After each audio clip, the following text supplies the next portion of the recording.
नमस्कार मंडळी, स्वागत आहे तुमचं शेती आणि सरकारी योजना या युट्यूब चॅनलमध्ये। मित्रांनो, महाराष्ट्रातील संजय गांधी निराधार अनुदान योजनेच्या सर्व लाभार्थ्यांसाठी आजची माहिती खूपच महत्त्वाची आहे, कारण आज आपण मार्च महिन्याचा हप्ता कधी जमा होणार आहे, अर्थसंकल्पामध्ये या योजनेसंदर्भात काय घडामोडी होत आहेत आणि लाभार्थ्यांसाठी नवीन सूचना कोणत्या आहेत याबद्दल सविस्तर माहिती पाहणार आहोत। म्हणून व्हिडिओ शेवटपर्यंत नक्की पहा, जेणेकरून तुम्हाला संपूर्ण माहिती मिळेल। व्हिडिओ सुरू करण्यापूर्वी एक छोटीशी विनंती आहे, तुम्ही जर या चॅनलवर पहिल्यांदाच आला असाल तर चॅनलला नक्की सबस्क्राईब करा, जेणेकरून तुम्हाला संपूर्ण अपडेट्स वेळेवर मिळतील। चला तर मंडळी, व्हिडिओला सुरुवात करूया। मित्रांनो, आता लाभार्थ्यांसाठी एक खूप महत्त्वाची सूचना आलेली आहे, ती नीट समजून घ्या। तहसील कार्यालय आणि जिल्हाधिकारी कार्यालयाच्या माध्यमातून सर्व लाभार्थ्यांसाठी नवीन परिपत्रक आणि सूचना जारी करण्यात आल्या आहेत। विशेषतः ही सूचना दिव्यांग लाभार्थ्यांसाठी खूप महत्त्वाची आहे, कारण राज्य सरकारने आता दिव्यांगांसाठी दिव्यांग सहायता पोर्टल सुरू केले आहे। या पोर्टलवर सर्व दिव्यांग लाभार्थ्यांची नोंदणी करणे आवश्यक आहे। म्हणजे जर एखादा लाभार्थी दिव्यांग असेल आणि त्याला योजनेचा लाभ मिळत असेल तर त्याने या नवीन पोर्टलवर जाऊन आपली माहिती नोंदवणे गरजेचे आहे। सरकारने आता दिव्यांगांसाठी स्वतंत्र दिव्यांग विभाग देखील तयार केलेला आहे, म्हणून पुढे दिव्यांग लाभार्थ्यांना थेट त्या विभागामार्फत लाभ दिला जाणार आहे। आता इथे एक गोष्ट स्पष्ट करून सांगते, मार्च महिन्याचा जो हप्ता आहे तो मात्र आधीप्रमाणेच मिळणार आहे। म्हणजे या महिन्याचा पैसा जुन्याच पद्धतीने जमा होईल, पण मार्च नंतर जे पुढील हप्ते असतील ते दिव्यांग कल्याण विभागाच्या माध्यमातून दिले जाण्याची प्रक्रिया सुरू होणार आहे। म्हणून दिव्यांग लाभार्थ्यांनी दिव्यांग सहायता पोर्टलवर नोंदणी करणे खूप गरजेचे आहे, जेणेकरून पुढे तुमचा कुठलाही हप्ता अडचणीशिवाय सुरू राहील। मित्रांनो, आता एक महत्त्वाचा मुद्दा समजून घ्या। जर तुम्ही दिव्यांग लाभार्थी असाल तर नवीन पोर्टलवर नोंदणी करताना काही कागदपत्रांची गरज लागणार आहे। सर्वात महत्त्वाची दोन कागदपत्रे म्हणजे पहिले UDID कार्ड आणि दुसरे आधार कार्ड। आता अनेक लाभार्थ्यांना प्रश्न पडतो की हे UDID कार्ड नेमकं काय आहे? तर UDID म्हणजे दिव्यांग व्यक्तींसाठी दिले जाणारे एक युनिक ओळखपत्र आहे। सरकारकडून दिव्यांग व्यक्तींची अधिकृत ओळख म्हणून हे कार्ड दिले जाते। नोंदणी करताना UDID कार्ड आणि आधार कार्ड हे एकमेकांशी लिंक असणे आवश्यक आहे, म्हणजे दोन्ही कागदपत्रांमधील माहिती एकसारखी असणे गरजेचे आहे। जर अजून तुमची दिव्यांग सहायता पोर्टलवर नोंदणी झालेली नसेल तर शक्य तितक्या लवकर ही नोंदणी पूर्ण करा, कारण पुढील काळात सरकारकडून दिव्यांग लाभार्थ्यांचे हप्ते या नवीन प्रणालीद्वारे दिले जाणार आहेत। म्हणून जर नोंदणी केली नाही तर पुढे हप्ता मिळण्यासाठी अडचण येण्याची शक्यता असू शकते। म्हणून सर्व दिव्यांग लाभार्थ्यांना एकच विनंती आहे की UDID कार्ड आणि आधार कार्ड तयार ठेवून दिव्यांग सहायता पोर्टलवर नोंदणी नक्की पूर्ण करा, जेणेकरून पुढचे कोणतेही हप्ते अडचणीशिवाय सुरू राहतील। मित्रांनो, आता एक महत्त्वाचा मुद्दा समजून घ्या की आजचा दिवस लाभार्थ्यांसाठी इतका महत्त्वाचा का आहे। आज महाराष्ट्र राज्याचा 2026-27 या वर्षाचा अर्थसंकल्प विधानसभेत सादर केला जात आहे आणि या अर्थसंकल्पाचा थेट संबंध संजय गांधी निराधार योजनेच्या लाभार्थ्यांशी देखील आहे। कारण सरकार जेव्हा बजेट सादर करते तेव्हा राज्यातील विविध योजनांसाठी संपूर्ण वर्षासाठी लागणारा निधी निश्चित केला जातो। उदाहरणार्थ संजय गांधी निराधार योजना, श्रावण बाळ योजना, विधवा महिला योजना, दिव्यांग योजना अशा अनेक सामाजिक योजनांसाठी सरकार दरवर्षी अर्थसंकल्पात वेगळा निधी ठेवते। म्हणजे साध्या भाषेत सांगायचं झालं तर सरकार आधीच ठरवते की या योजनांसाठी पूर्ण वर्षात किती पैसे लागणार आहेत आणि तो पूर्ण निधी बजेटमध्ये मंजूर केला जातो। यानंतर त्या निधीतूनच दर महिन्याला लाभार्थ्यांच्या खात्यात अनुदान जमा केले जाते। म्हणूनच आज सादर होणाऱ्या अर्थसंकल्पामध्ये या योजनांसाठी किती निधी ठेवला जाणार आहे, तसेच अनुदान वाढणार का किंवा नवीन काही निर्णय होणार का, हे पाहणे सर्व लाभार्थ्यांसाठी खूप महत्त्वाचे ठरणार आहे। मित्रांनो, आता एक महत्त्वाचा प्रश्न अनेक लाभार्थ्यांच्या मनात आहे, तो म्हणजे या योजनेचे अनुदान वाढणार का। सध्या संजय गांधी निराधार योजनेच्या अनेक लाभार्थ्यांकडून एक मोठी मागणी केली जात आहे, ती म्हणजे या योजनेचा हप्ता वाढून 6,000 रुपये करावा।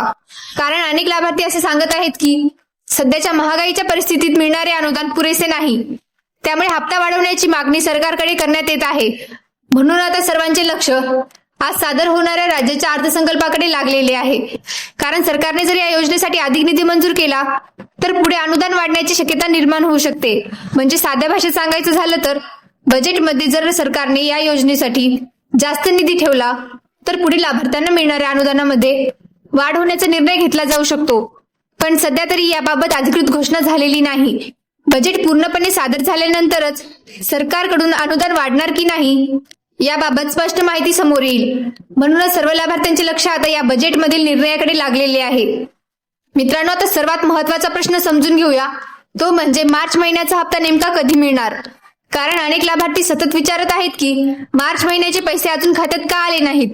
सुरुवातीला अशी माहिती समोर येत होती की 5 मार्च पर्यंत हप्ता जमा होऊ शकतो, पण 5 मार्चला लाभार्थ्यांच्या खात्यात पैसे जमा झाले नाहीत. त्यानंतर काही ठिकाणी 6 मार्च पर्यंत हप्ता येऊ शकतो अशी शक्यता सांगितली जात होती, पण 6 मार्चलाही पैसे जमा झालेले दिसून आले नाहीत. म्हणून आता या संदर्भात नवीन अपडेट समोर आलेले आहे. सध्या मिळालेल्या माहितीनुसार राज्याचा अर्थसंकल्प सादर झाल्यानंतर संबंधित विभागाच्या पोर्टलवर अधिकृत सूचना जारी केली जाईल. म्हणजे सरकारकडून जेव्हा पोर्टलवर हप्ता वितरणाबाबत सूचना दिली जाईल त्यानंतरच प्रत्यक्षात हप्ता वाटपाची प्रक्रिया सुरू होईल. सध्या उपलब्ध माहितीनुसार असा अंदाज व्यक्त केला जात आहे की साधारणपणे 10 मार्च पर्यंत हप्ता वितरित केला जाऊ शकतो.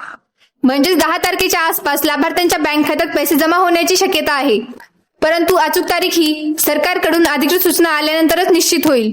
म्हणून जर याबाबत काही नवीन अपडेट किंवा तारीख जाहीर झाली तर त्याची माहिती आपण पुढील व्हिडिओमध्ये नक्की पाहणार आहोत.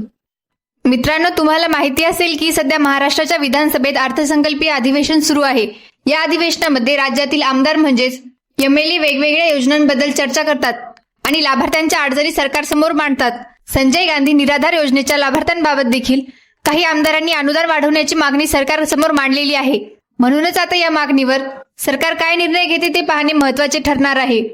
तसेच विधानसभेत जेव्हा अर्थसंकल्प सादर केला जातो तेव्हा आमदारांकडून विविध योजनांसाठी अधिक निधी देण्याची मागणी केली जाते. संजय गांधी निराधार योजना, श्रावणबाळ योजना आणि इतर सामाजिक योजनांसाठी देखील निधी वाढवण्याबाबत चर्चा होण्याची शक्यता असते.